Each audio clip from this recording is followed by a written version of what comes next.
Kain tayo ng mais. Ito yung bigay kanina ng anak ko. Binigay daw sa kanya. May nagbigay sa kanya. 3. Tapos, sabi nung nagbigay sa kanya, dagdagan mo pa daw.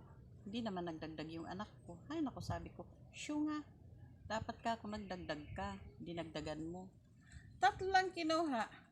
Sa bagay, ibig sabihin, I love you.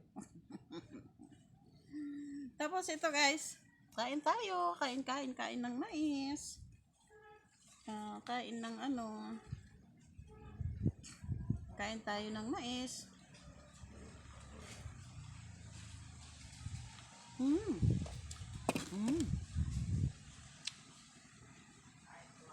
Sarap talaga guys.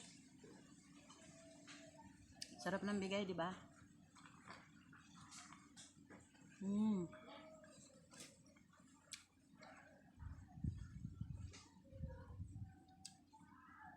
Sarap pagkabigay.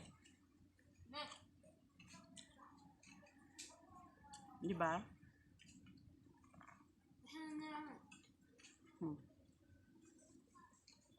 Diba sarap? Bigay lang ito sa akin eh. Dito kasi sa probinsya guys, diba? Kunyari ngayon, may nag-harvest ng gulay. Yung eggplant. Pag may nag-harvest dyan, lumapit ka na.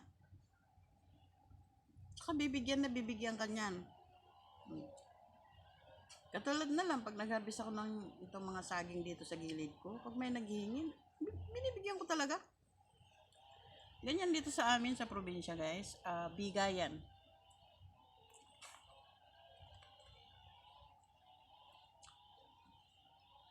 Kaya guys,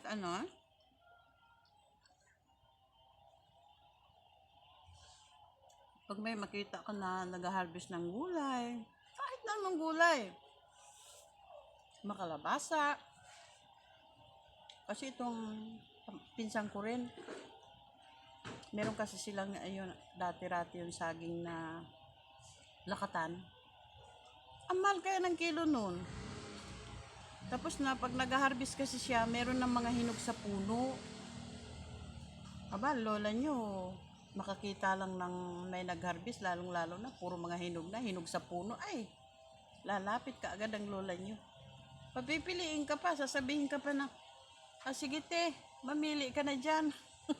Diba? Diba guys? Sarap ng buhay namin dito sa probinsya.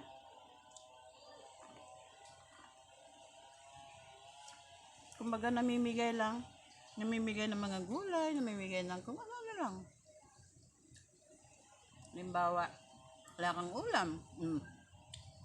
Punta ka lang doon sa ano. Ay nako, yung auntie ko nga na yung namatay. Ay nako.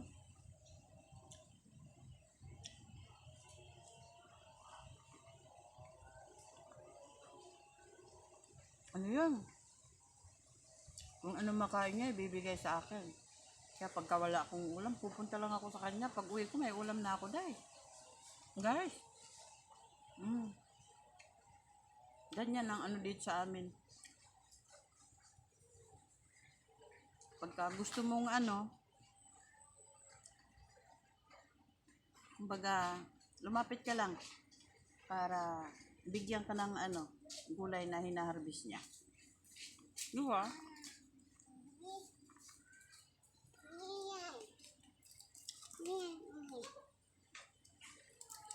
Tapos yun,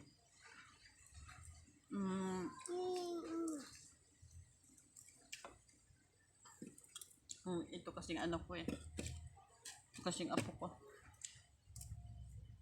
Ayan. Ito na ko, iga ko na ko, iga live ako. Sige. Ano talaga? Diba? Sabi ko mamaya ka na lumapit, hindi ka nakakaintindi, lalapit talaga yun. Binigyan ko na. Yan guys, so dito na lang.